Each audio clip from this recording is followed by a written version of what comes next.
My phone buzzed faintly in my coat pocket as I tossed the first spray of flowers onto his casket. It felt like a violation of the moment, but some compulsion made me check. An unknown number, a message that turned my blood to ice. I'm still alive. Trust no one. The contact name was Edward, my husband, the very man everyone was mourning inside that polished walnut box before me. The petals scattered from my grasp. I looked up, and for the first time since the service started, I truly observed my sons. Charles was impatiently fiddling with his silk tie. Gregory glanced at his expensive Swiss watch for the third time in 10 minutes. Where was the sorrow? Where were the tears for the man who had given them everything? My name is Eleanor Vance, I'm 72 years old, and until 3 days ago, I believed I knew my family. Now, standing at the grave of Edward, my partner of 50 years, all I see are strangers. The minister concluded his eulogy as I slipped my phone away. His words were stolen by the cold wind of the town where we had built our entire world, and where now, supposedly, Edward would find his eternal rest. Our home was only a 20-minute drive from the cemetery, a grand estate I had restored with my own vision, growing a small antique shop into the state's most prestigious property development firm. Mother, it's time, Charles, my eldest, interrupted, placing a hand on my shoulder with a practiced, false compassion. The guests are waiting for us at the house. I nodded, my throat too tight to speak. My mind was trapped by that impossible message. We settled into the black limousine. The driver navigated the streets in silence as I studied my son's profiles, searching for any flicker of the love Edward and I had poured into them. Charles, a ruthless attorney, always hungry for more. Gregory, a hedge fund manager, calculating since childhood. Both highly successful, both as cold as the marble of the headstone we had just abandoned. The terrace of the house was overflowing with people in somber attire, neighbors, acquaintances, business partners, local dignitaries. They all wanted to offer their sympathies to old Eleanor Vance, the woman who had built an empire from nothing, the antique dealer who became a magnate. I shook hands on autopilot, a programmed doll, while my mind replayed the last few days. Edward's death had been abrupt, a stroke, while I was overseas at a design conference in Milan. By the time my flight landed, he had already been pronounced dead. They wouldn't let me see him. He's not in a good state, Mother, Gregory had said. We've handled everything. The funeral was arranged with unsettling speed. The casket is sealed. For dignity, Charles explained. My phone buzzed once more just as coffee was being served in the main salon. The same number. Check the security videos of the house. May 10th, 3:40 p.m., the wine cellar. May 10th was the day Edward died. 3 days ago. Murmuring an excuse, I walked to my study. I locked the door and switched on my computer. The security system had been Edward's idea last year, after a break-in down the road. 16 cameras covered the property. I located the files and selected the date. May 10th. I found the recording from the wine cellar. 3:38 p.m., Edward walks in normally, searching for a bottle on the racks. 3:39 p.m., Charles appears behind him. They're arguing. Edward is shaking his head, looking distressed. 3:40 p.m., my eldest son shoves my husband against the stone wall. He's shouting at him. Edward is crying. 3:41 p.m., Gregory enters. He is holding something in his hand. A hypodermic needle. Between the two of them, they overpower Edward. 3:42 p.m., my husband slumps to the floor. He convulses weakly. My sons watch, motionless. 3:43 p.m., Gregory feels for his father's pulse. He looks at Charles. He nods. I blanked the screen. The polite murmur of conversations from the terrace continued, oblivious to the horror I had just witnessed. My own sons had murdered my husband, and now they were outside, accepting condolences, performing grief. A new text appeared. You'll find a letter in our sanctuary. I love you, it's Edward. Our sanctuary. Only Edward and I knew that term. It was the hidden safe behind the 17th century tapestry in our study, where we kept our most important documents and private keepsakes.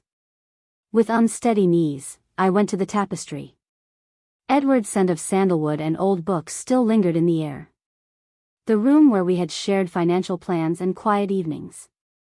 I triggered the mechanism, and the wall panel slid back silently, revealing a small safe. I entered the combination, 230978. The date we met. Inside, I found a sealed manila envelope. My name was written on it in Edward's unmistakable, elegant script.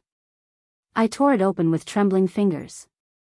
My dearest Eleanor, if you are reading this, it means my fears were justified. Do not trust our sons. For months, I've seen oddities, conversations that halt when I enter, unexpected visits from Charles when you're traveling, financial records that don't add up. I retained a private detective.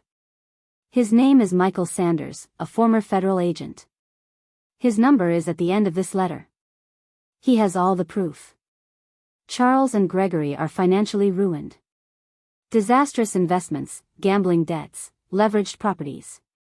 They discovered you altered your trust last year, leaving a significant portion of our assets to the university and our charitable foundation. They couldn't stand it. I overheard them, Eleanor. They were planning to eliminate both of us. First me, then you. A tragic accident, followed by your overwhelming grief and suicide. If I am dead when you read this, you must be exceptionally careful. Pretend you know nothing. Contact Michael. He has a plan. Forgive me for not telling you sooner. I wanted to protect you from this monstrous truth. How do you tell a mother her sons are plotting to kill her? I have loved you every day since I saw you at that gallery opening all those years ago. You were my first and only true love. If I have died, do not grieve me for long. Live, my love. Get justice. And then, find peace. Forever yours, Edward. Tears obscured my vision. I clutched the letter to my chest, sobbing without a sound. Edward had seen his own death coming. He had been trying to protect me, even from beyond the grave. At the bottom of the envelope, I found a small business card with a phone number and the name Michael Sanders. There was also a small USB drive. I heard steps in the hall. Quickly, I slid the letter and the drive into the inner pocket of my jacket. I closed the safe and reset the tapestry just as the study door opened. Mother, why are you up here in the dark? It was Gregory, wearing a smile that I now recognized as a grotesque mask. The guests are asking for you. I just needed a minute, I replied, subtly dabbing my eyes. You know, just thinking about your father. Of course. I understand. His eyes swept the room, lingering for a beat on the tapestry. Do you need help getting downstairs? No, dear, I'm fine. Gregory nodded and offered his arm. I took it, feigning a frailness I did not feel, leaning on the arm of the very man I had just watched murder his own father. My body was shaking, but not from sorrow. It was rage. A cold, precise rage was beginning to solidify within me. The remainder of the wake passed in a slow-motion fog. I shook more hands, accepted hugs, and listened to words of comfort that felt like static. All the while, I watched my sons circulate among the guests like perfect hosts, graciously accepting sympathies for the father they had assassinated. Richard Miller, my attorney and friend for 30 years, approached me discreetly.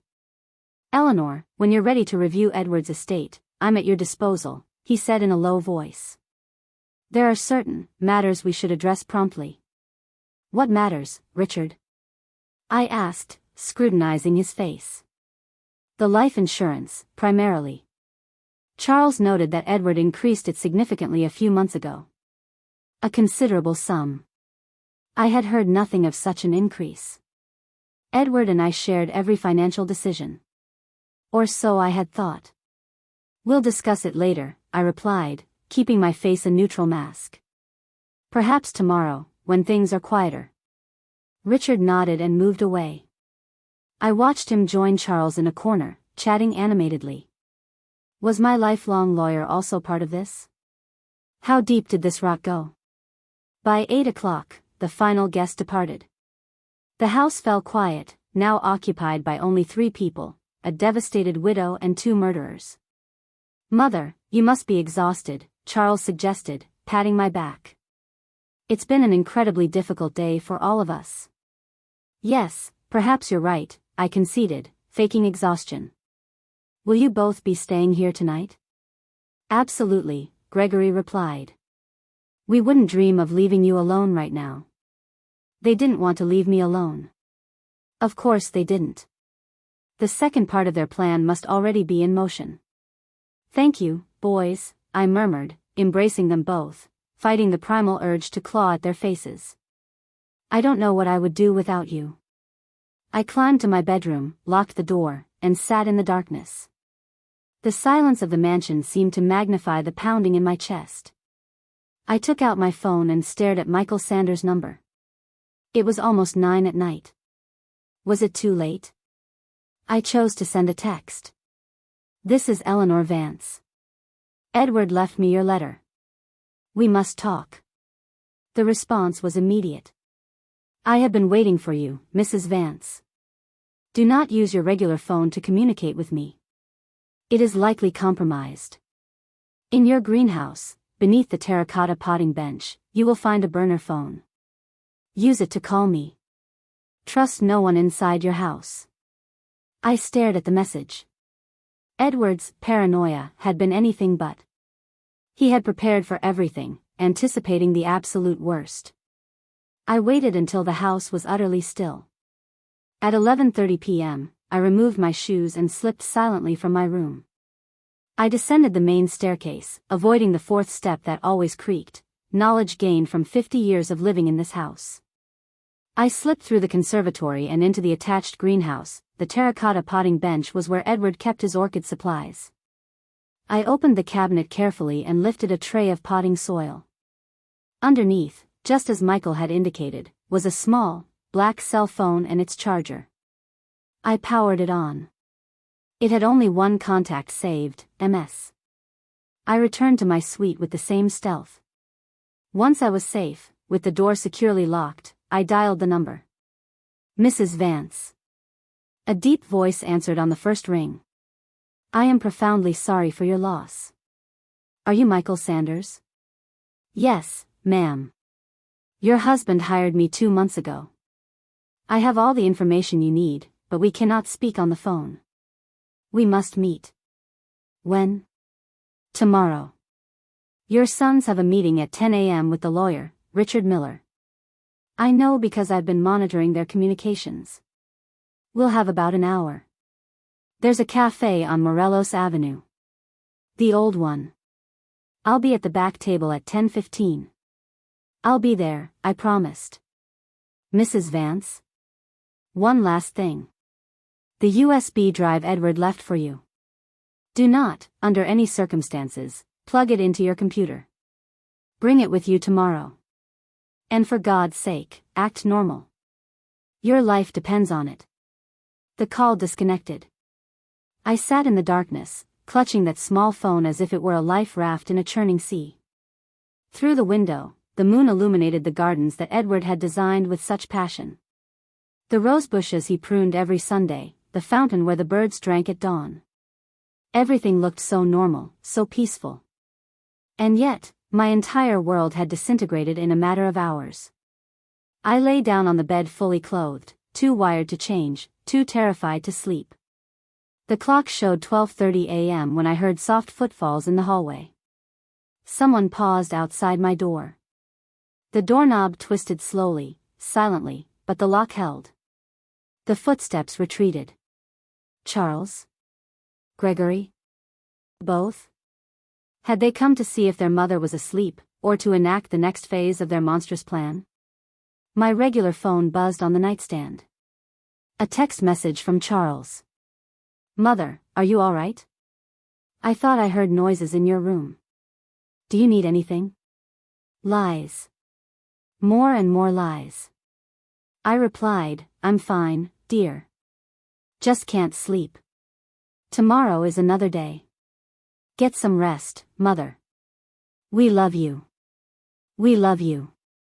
The cruelest words I had ever read. The dawn discovered me sitting in the armchair by the window, watching the light reclaim Edward's gardens. I hadn't slept. I hadn't cried anymore. The initial shock had receded, replaced by a cold, steely resolve. I bathed and dressed with care, selecting an outfit suitable for a grieving widow. A dark cashmere sweater, gray trousers, the watch Edward had given me on our last anniversary.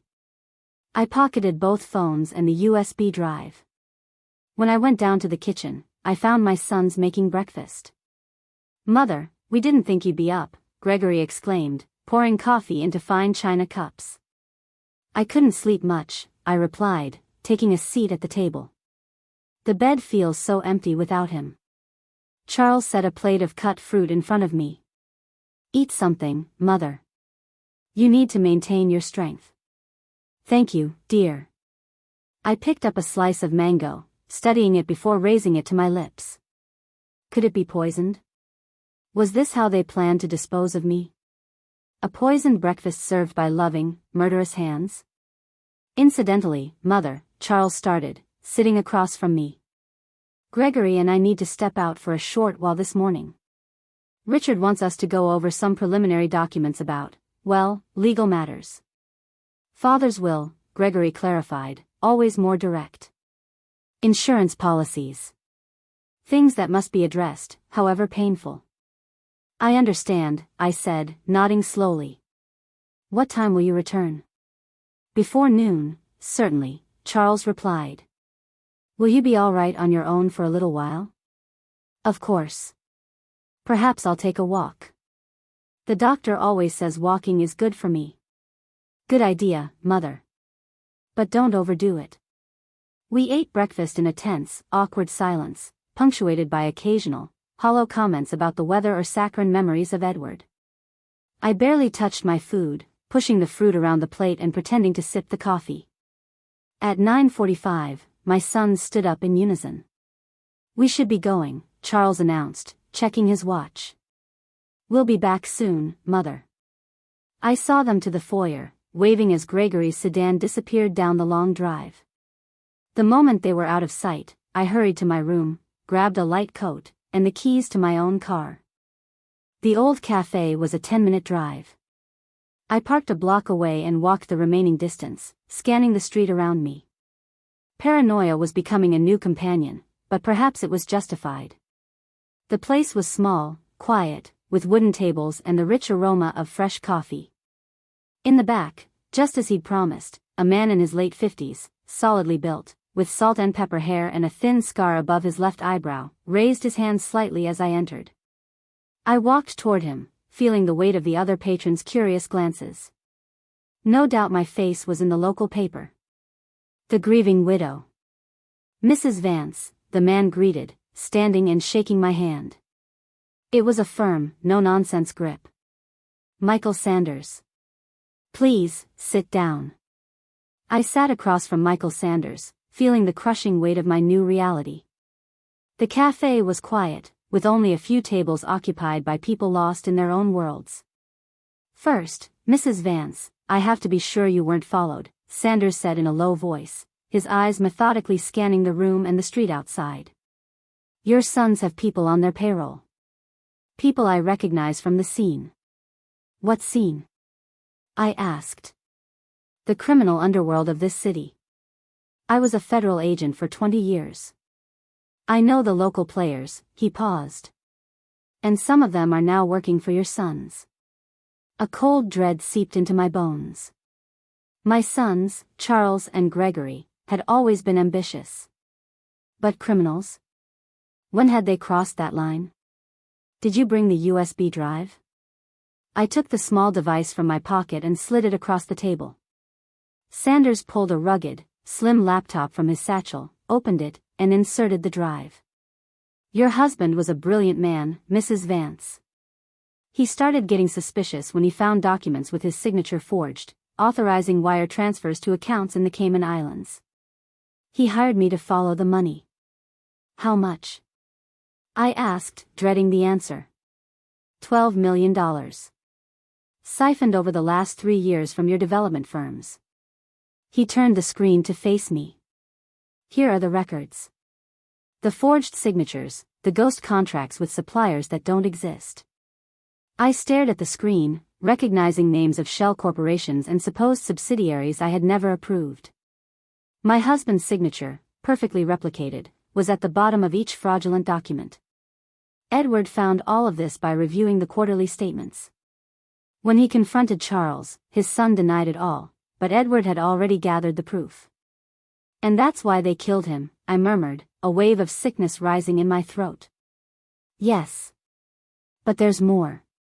Sanders pulled a file from his bag. This is your husband's true autopsy report.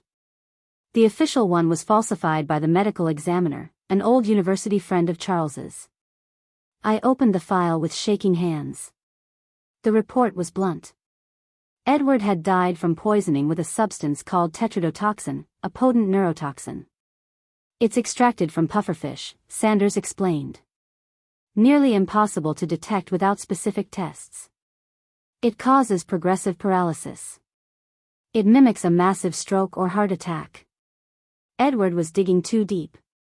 He discovered they weren't just planning to steal your entire fortune. They were also involved in laundering funds for the Jalisco cartel. My sons? Working for drug traffickers? My voice was barely a whisper. Your property development firms were the perfect vehicle. Fake property sales, over-invoicing on construction, ghost tenants. But Edward found the real ledgers. It's all on this drive. And why did I get messages from his number after he died? He arranged it all. He asked me to set up an automated system. If he failed to respond to a specific security code within a 24-hour window, the messages would begin sending to you. An insurance policy, just in case his fears were realized. I felt as if I couldn't draw a full breath. My Edward, always so methodical, so careful, fighting this conspiracy all alone while I, blind with misplaced trust, continued to believe in the perfect family we had built. So what is next, Mr. Sanders? I asked. Do we contact the authorities? We cannot. We can't trust the local police. The chief, Hernandez, has been on your son's payroll for years. We need to go directly to the federal prosecutor's office in the state capital. But first, I said, feeling a cold determination replace the pain, I need irrefutable proof. I want confessions. I want to hear from their own mouths why they murdered their father. Sanders studied me intently. That's incredibly dangerous, Mrs. Vance. I'm already dead to them, am I not? They're just waiting for the right moment to finish the job. Well, we're going to give them that moment. The plan was simple, but perilous. I arrived back at the house before my sons, composing my face into the mask of the devastated matriarch they expected to see. When they returned from the lawyer's office, I detected a new tension beneath their facade of concern. Did everything go well with Richard? I asked, as if discussing mundane business. Yes, Mother. Just tedious paperwork, Charles replied, avoiding my eyes.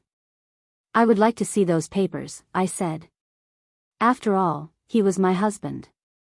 Gregory and Charles exchanged a look so fast I almost missed it. Of course, Mother. Perhaps tomorrow. You should rest today. Actually, boys, I said, standing a little straighter. I wish to speak with you both this evening. About the future. About the companies. This immediately captured their full attention. Greed glinted in their eyes, sharp and unmistakable. Of course, Mother, Charles said, his voice suddenly solicitous. Whenever you're ready. After dinner. In my study. I went back to my suite, claiming I needed to lie down. In truth, I immediately contacted Sanders on the burner phone. Everything was in place. Sanders and 2 trusted former federal agents were concealed in the gardens, ready to intervene if anything went wrong. Dinner was a tense, silent affair. Maria, our lifelong cook, had prepared my favorite roast. I couldn't manage a single bite, claiming a lack of appetite. In truth, I was still terrified they might try to poison me. Let's go to the study, I finally said, rising from the table. My study was my sanctuary. Walls of dark cherry wood, floor-to-ceiling bookshelves, my rosewood desk, inherited from my mother. In a display cabinet, I kept my collection of antique cameos, a passion I had shared with Edward. On the desk, photographs of our life together, our wedding, the birth of Charles, of Gregory, our travels, anniversaries, a life I had believed was perfect. I sat behind the desk while my sons took the leather armchairs opposite me. Beneath my clothes, I wore the small recording device provided by Sanders. Boys, I began.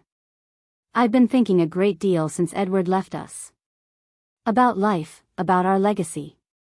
They both nodded with solemn expressions, so well rehearsed they were almost believable. I've decided to accelerate the succession of the companies. I want to retire completely. Their faces lit up like jack-o'-lanterns. Are you certain, Mother? Charles asked, attempting to conceal his excitement. It's so soon after. Father. On the contrary. Your father's death has shown me that life is too short. I want to enjoy my final years without these burdens. That's a very wise decision, Gregory intervened, leaning forward. We will handle everything. There's one more thing, I added, measuring my words carefully. Edward's life insurance. Richard mentioned it was a significant sum. They exchanged another lightning-fast glance. Yes, Father increased the coverage a few months ago, Charles explained. Almost $5 million. How odd, I commented, feigning confusion. Edward never mentioned that to me. He probably wanted to surprise you, Gregory suggested. You know how Father was, always thinking of the future. Yes, Edward always thought of the future, I repeated, feeling the rage solidify inside me. So much so, he even prepared messages for after his death. The color vanished from their faces. Charles sat up straighter. What do you mean, Mother? I took out my phone and showed them the message. I'm still alive. Trust no one. That's a sick joke, Gregory stammered. Someone is using Father's number. He also left videos, I continued, ignoring him. Interesting videos. Like the one from the wine cellar on the day he died. Charles stood up, suddenly agitated. Mother, I think you need to rest. The grief is making you imagine things. I'm not imagining anything, Charles. I saw the video. I saw the two of you injecting something into your father. I saw him convulse on the floor while you watched him die. The silence that followed was so thick you could cut it. Gregory stood up, but not to approach me. He went to check that the study door was locked. You're confused, Mother, Charles said, his voice suddenly frigid. There is no video. The security system saves copies to the cloud. Edward made sure of that. I leaned forward. Why did you do it? For money? Was your father's life worth that much? Gregory looked at Charles, as if awaiting instructions. My eldest, always the leader, always the one making the final decision, took a deep breath. You wouldn't understand, Mother. You never have. You built an empire and then decided to give it away to strangers. The foundations? The university? Is that why? You killed your father because I changed my trust? You didn't just change it, Charles exploded. You took what was ours. 50 years building an empire, just to hand it to scholarships, art endowments, medical research. What do they have to do with us? They are people in need, Charles. Your father and I wanted to leave a legacy beyond just wealth. Your husband was on board with us, Gregory chimed in, his voice laced with contempt, until he found out about the offshore accounts. Then he became a problem. A problem you solved with tetrodotoxin, I said, articulating each syllable clearly for the recording. Pufferfish poison. Hard to acquire, even harder to detect. Where did you get it? Charles smiled for the first time, a chilling smile I didn't recognize on my son's face. We have connections, Mother. Connections that you, with your outdated morality, would never comprehend. The Jalisco cartel, I stated, watching their reactions. Money laundering through our development firms. Edward discovered that too, didn't he? Father stuck his nose where it didn't belong, Gregory replied, slowly advancing toward the desk, just as you are now. In that instant, I understood the plan had worked too well. My sons were confessing, yes, but they had also just decided it was time to eliminate me. They wouldn't wait. The dose for you will be larger, Charles said, reaching into his jacket pocket. We won't make the same mistake we did with Father. He lingered. You care so much that you'll give me a painless death? I asked, feeling my voice break for the first time. Is this the love that Edward and I taught you? Love doesn't pay debts, Mother, Gregory answered coldly. And we have many. Charles pulled a syringe from his pocket. The clear liquid inside glistened. My own death, held in a glass vial. It will be quick, he promised, walking around the desk toward me. Then they'll find your body. The grieving widow who couldn't bear the loss of her beloved husband. So romantic. So tragic. I pressed the emergency button on the device hidden beneath my blouse, the signal for Sanders. There's something you should know, I said, buying time. Edward isn't dead. They both froze, confused. What nonsense are you talking? Charles snapped. The body you buried wasn't Edward's. It was a decoy. He's in hiding, waiting for the right moment to present all the evidence against you. It was a desperate, wild lie. But it worked. Doubt flashed across their faces. Gregory pulled out his phone. Call the medical examiner, he ordered his brother. Make sure it was him. At that exact moment, the study doors burst open. Michael Sanders and his two partners stormed in, guns drawn. Federal agents. On the ground, now. Charles, with the syringe still in his hand, lunged at me. A shot echoed in the enclosed space. The bullet struck his shoulder, sending him crashing to the floor, screaming in pain. The syringe rolled across the Persian rug. Gregory, ever the calculator, immediately raised his hands. This is a misunderstanding, he said, in his smoothest lawyer's voice. We were just having a family conversation. A conversation about how you killed your father and were planning to kill your mother? Sanders retorted, cuffing him. Is it all on tape, Mrs. Vance? I nodded, unable to speak, seeing my sons in handcuffs. Charles bleeding on the floor, Gregory's mask of composure finally shattered. It was an image I had never conjured, not even in my most terrifying nightmares. The next few hours were a chaotic blur. Federal agents swarmed my home.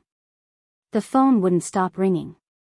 Richard, business partners, friends who had seen the patrol cars. The news spread through the city like fire. The sons of matriarch Eleanor Vance arrested for the murder of their father. Sitting in the kitchen, a cup of tea growing cold in my hands, I listened as Sanders coordinated the operation. Edward's body would be exhumed for a proper autopsy.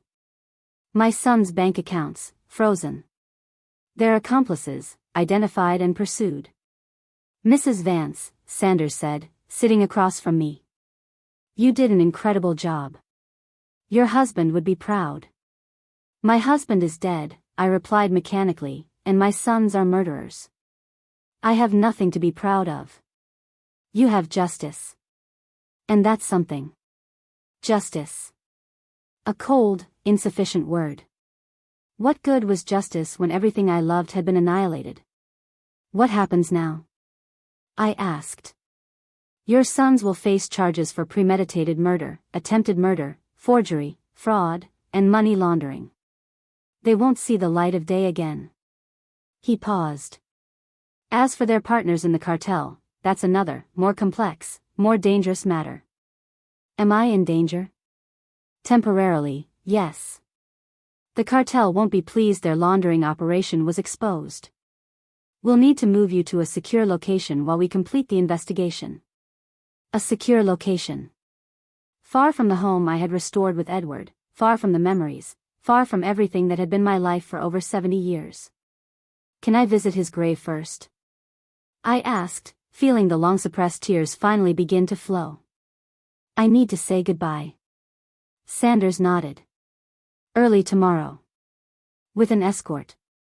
That night, alone in my suite guarded by federal agents, I looked at the family photos on my nightstand.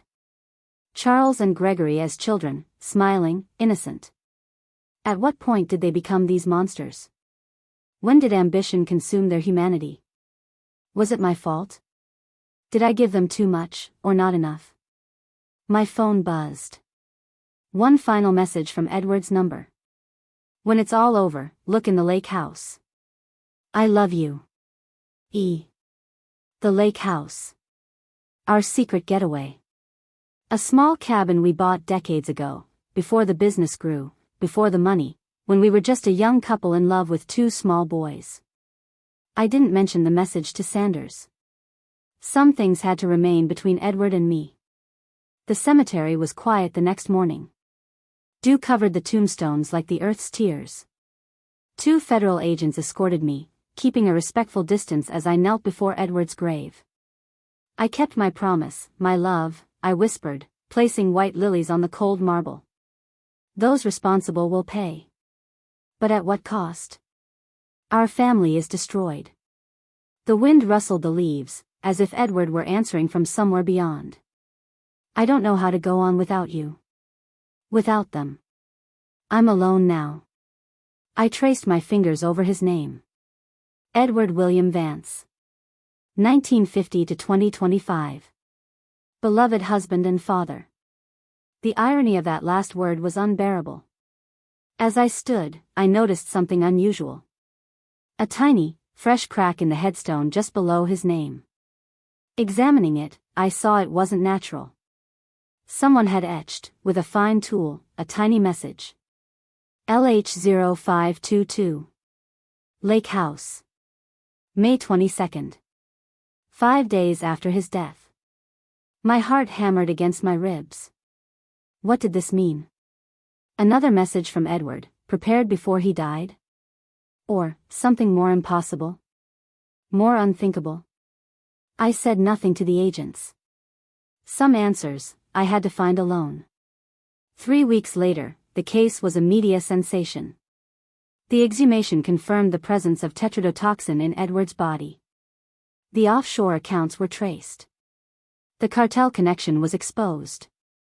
Charles and Gregory, held in federal custody, had pleaded not guilty, despite the recordings. Richard Miller, my lifelong attorney, was also implicated. He had forged documents and facilitated the laundering that I was now living in a secure apartment in the city, under federal protection. My business empire was in the hands of temporary administrators while the legal situation was resolved. My life, on pause. On May 20th, I requested permission to visit our cabin at the lake. I need to retrieve personal documents, I explained. They assigned 2 agents as my escort. The cabin was just as I remembered it, small, cozy, with its wooden dock stretching out over the lake. We had been happy here, truly happy, before money and ambition tainted it all. I need a few minutes alone, I asked the agents, who nodded and remained outside, watching the perimeter. Inside, time seemed to have stopped. The same rustic furniture, the same photos on the walls, the same smell of pine and memories. I searched everywhere. Drawers, closets, under loose floorboards. Nothing. Finally, I went to the small loft, accessible only by a folding ladder. There, among boxes of old photo albums and dusty clothes, I found a sealed manila envelope. My name, written in Edward's unmistakable, elegant hand. With trembling fingers, I opened it. Inside was a letter, a small key, and a recent photograph. The photo showed a white house with a blue tile roof, surrounded by olive trees. I didn't recognize it. I began to read. My dearest Eleanor, if you are reading this, it means you found my messages, and things have gone according to plan. I am so deeply sorry for the pain you must be feeling now. What I am about to tell you will seem impossible, but you must believe me. I discovered our son's plans months ago, not just the theft, not just the money laundering. I found out they were planning to kill us both. I hired Michael Sanders to investigate, but I also made my own preparations. I knew they were coming for me first. I heard them discussing it. On May 8th, when you traveled to Milan, I put my plan into motion. The man you buried was not me, Eleanor. He was Mr. Davies, a terminally ill patient from the hospice where I volunteer. No family, no one to claim him. He passed away that morning from natural causes. I paid the hospice director and the morgue attendant to falsify the records. His body was taken to our house. I went into hiding. I watched from afar as Charles and Gregory discovered the body, how they faked their grief, how they prepared for your return and the mockery of the funeral. I am alive, Eleanor, hiding in a small town in Portugal, where no one knows me. The address is on the back of this letter. The key is to our new house. I know it's a lot to ask. But if you still love me, if you can forgive me for this necessary deception, come to me. We'll start over, far from all the horror our sons created. With eternal love, Edward. I reread the letter, again and again, unable to process its contents. Edward alive? Another man's body in his grave? It was too fantastic, too unbelievable.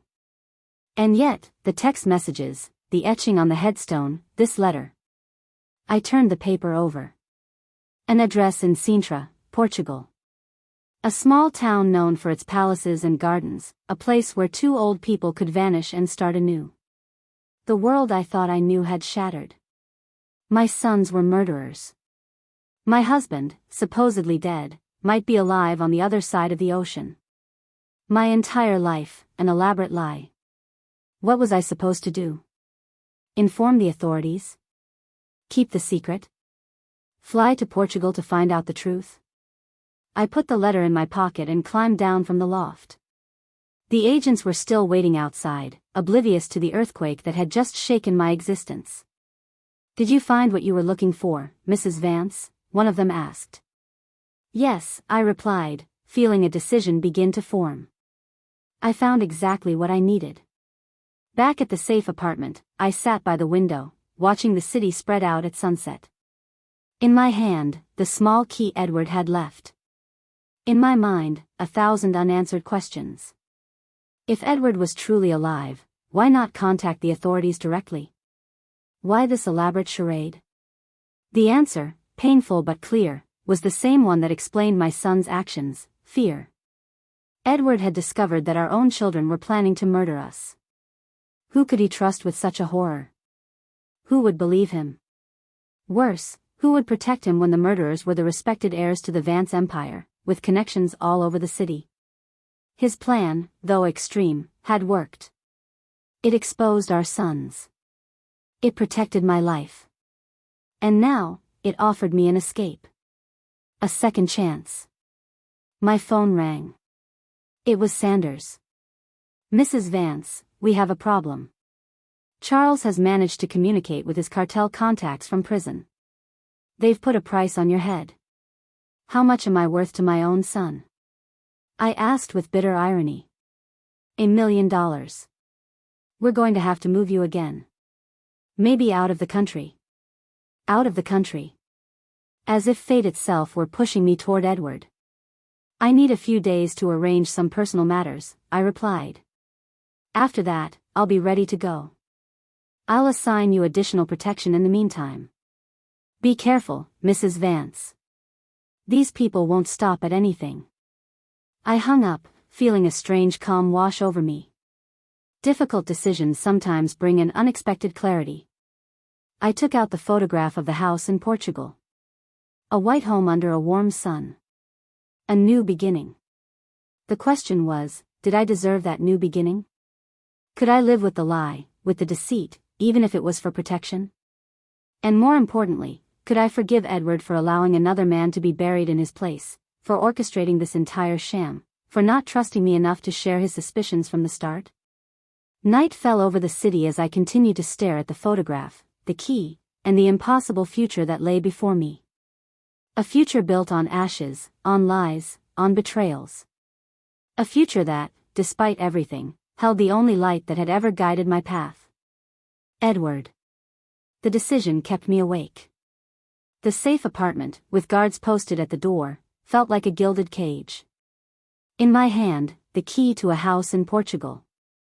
In my heart, a storm of conflicting emotions. At dawn, I picked up the burner phone Sanders had given me and dialed a number I had never used before. "I need to get out of the country," I said when he answered, without anyone knowing. There was a long silence on the other end of the line. "You found something at the lake house, didn't you?" His voice was tired, resigned. "You knew?" I asked, feeling rage ignite. "You knew Edward is alive?" Another silence. "I suspected it," he finally admitted. "There were inconsistencies. The body didn't precisely match your husband's medical records. But I had no proof. And you needed justice." "Justice?" The word tasted like ash. "What justice is there in this, Sanders? An innocent man is buried in my husband's grave, and my sons are in prison for a murder they didn't commit." "Your sons tried to kill you," he reminded me harshly. "They stole millions. They laundered money for drug traffickers. Maybe they didn't kill your husband, but they are criminals who deserve to be exactly where they are." He was right, of course. Charles and Gregory had revealed their true selves that night in my study. The syringe filled with poison had not been a hallucination. Their confession, recorded and clear, left no room for doubt. "Help me leave the country," I insisted. "After that, you can do what you think is right with the information about Edward." "Are you sure he's waiting for you?" Sanders asked, his voice softer now. "It's been weeks. If he's really in Portugal, he might have left by now." Doubt pierced my mind like a shard of ice. What if it was all another trap? What if I arrived in Sintra only to find an empty house and more unanswered questions? "I have to know," I finally replied. "I need to see him, to hear his side, to understand." "I'll get you documents and a private flight," Sanders conceded. "But when you get there, you'll be on your own. I won't be able to protect you." "I've been on my own since I got that first message at the funeral," I said with bitter irony. "I just didn't know it." 48 hours later, I landed in Lisbon with a fake passport and a new identity. Helen Miller, a retired businesswoman on a leisure trip.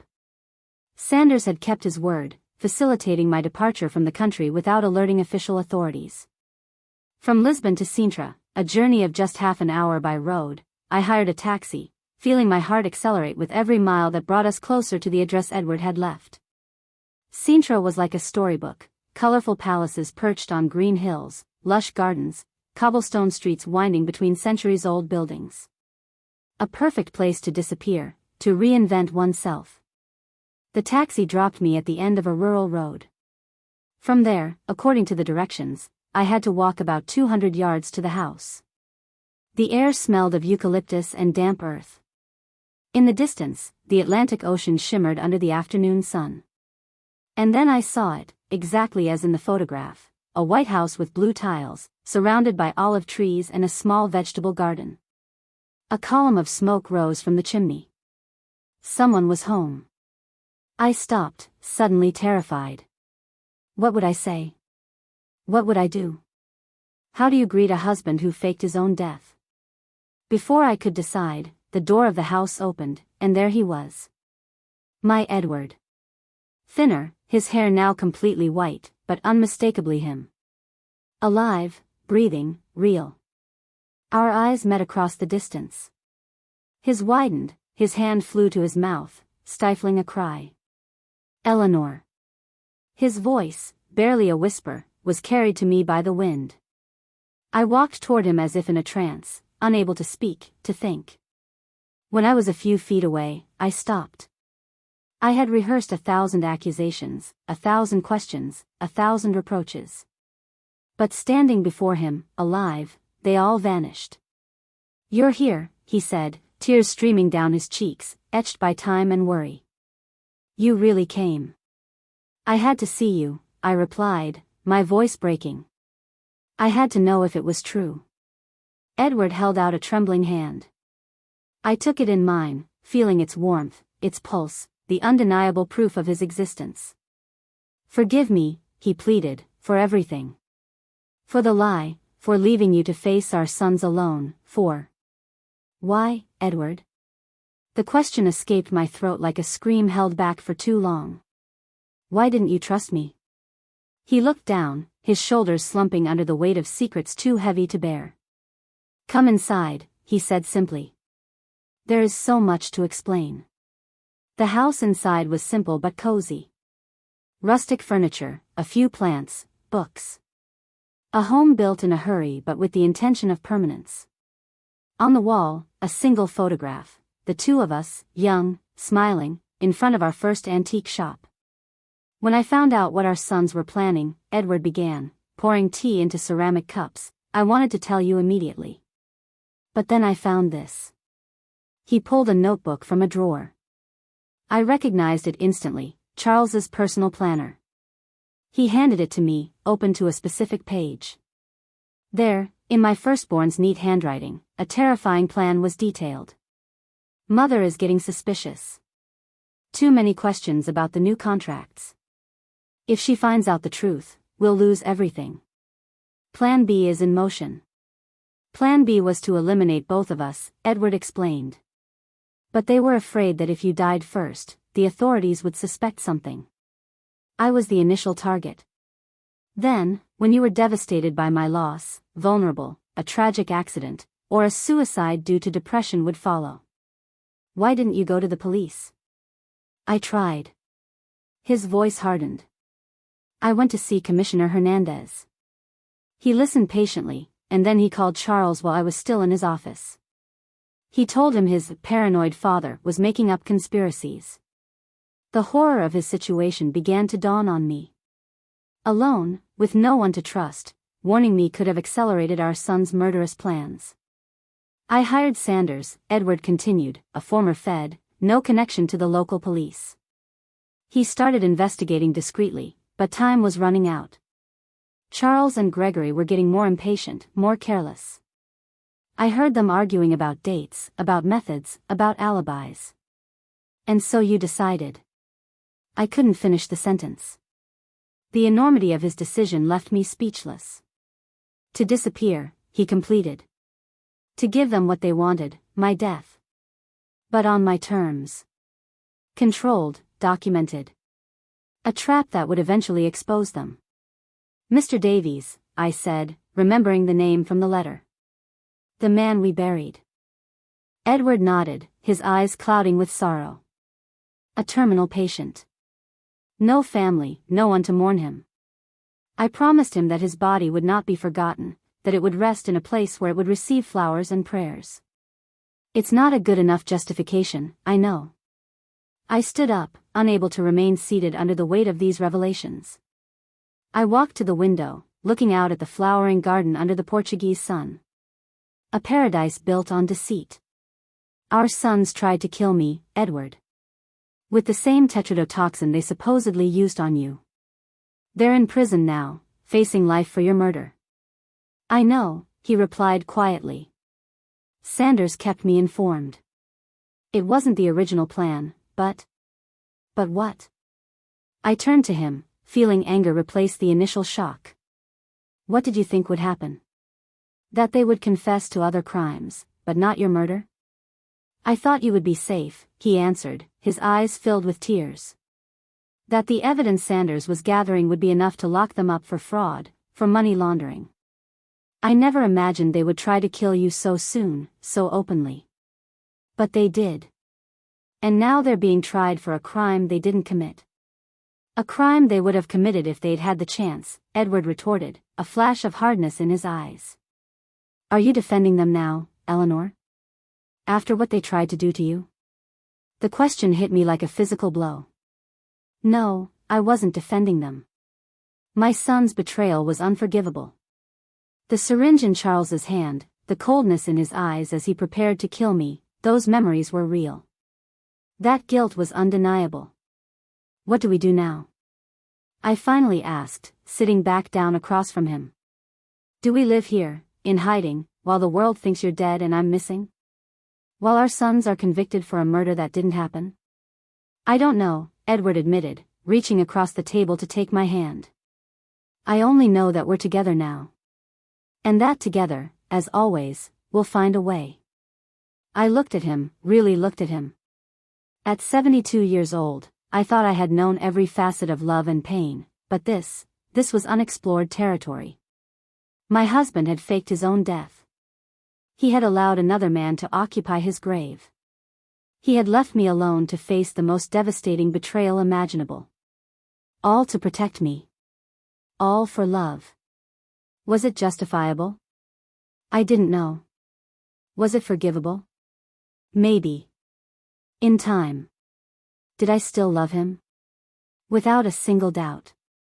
I missed you every minute, I finally said, squeezing his hand. When I thought I had lost you, a part of me died with you. I missed you too, he replied, his eyes shining with unshed tears. Every sunrise without you was a small death. We sat like that, in silence, as the sun began to set over Sintra, painting the sky in oranges and purples. Two old people, united by an impossible love, separated by a necessary deception, reunited by a relentless fate. Truth and lies, love and betrayal, justice and survival, all those lines had blurred until they were unrecognizable. The only certain thing, the only real thing, was our hands clasped on that table, in a white house in Portugal, far from everything we had ever known. And for now, that would have to be enough. The first month in Portugal passed in a strange emotional limbo. Edward and I, reunited but distant, sharing a roof but each carrying the weight of our own decisions. In the mornings, we walked to the village, buying fresh bread and fruit, exchanging polite greetings with neighbors who knew us as the retired couple. In the afternoons, we worked in the small garden or read in silence. At night, we slept in separate rooms, the abyss between us still too wide to be crossed. One morning at breakfast, Edward placed a newspaper in front of me. A newspaper from home, obtained from an international press shop in Lisbon. Charles killed himself in prison, he said in a neutral voice, though his hands trembled slightly. I read the article in silence. My firstborn son, the brilliant lawyer, the manipulator, the one who held the poison-filled syringe that night in my study, had hanged himself with his bedsheets. He left no note. He asked for no forgiveness. I felt a dull ache in my chest. Despite everything, he was still my son. The little boy I once carried on my shoulders, whom I taught to ride a bike, whose victories I celebrated and whose tears I dried. Gregory knows now, Edward added, pointing to a smaller article. He confessed to everything during his brother's funeral. The fraud, the money laundering, the attempted murder against you. Everything except my death, because now he knows it didn't happen. How? Sanders showed him proof. My passport used to leave the country. Recent photographs. He offered him a deal, a full confession in exchange for a reduced sentence. And the authorities? What do they know? Officially, I'm still dead. The exhumation revealed the body wasn't mine, but the official explanation is that there was a mix-up at the morgue. A tragic administrative error. Sanders took care of it. And you? Missing. Possibly eliminated by the cartel, though without a body to confirm it. Another unsolved case in a country full of them. So there we were. Dead to the world. Ghosts walking under the Portuguese sun, existing in a liminal space between truth and lies. The change came gradually, like the spring that was beginning to bloom in our garden. One afternoon, while Edward was pruning the rose bushes he had planted when he arrived, I sat beside him and asked, what was he like? Who? Mr. Davies. The man in your grave. Edward paused, the shears suspended in midair. He was a retired teacher. Terminal cancer. No children, no siblings. He would tell me about his students while I read to him in the afternoons at the hospice. He paused, his eyes lost in memory. When I told him my plan, he didn't hesitate. At least my body will be useful for something good, he said. But promise me you won't forget me. Do you see him in your dreams? I asked, remembering how Edward sometimes talked in his sleep, asking an unseen person for forgiveness. Every night, he confessed, returning to his roses. I tell him about this garden, about us, about the justice he helped bring. That night, for the first time since I arrived, we slept in the same bed. There was no passion, only the quiet comfort of two survivors clinging to each other in the darkness. A year later, we received news that Gregory had been sentenced to 20 years in prison.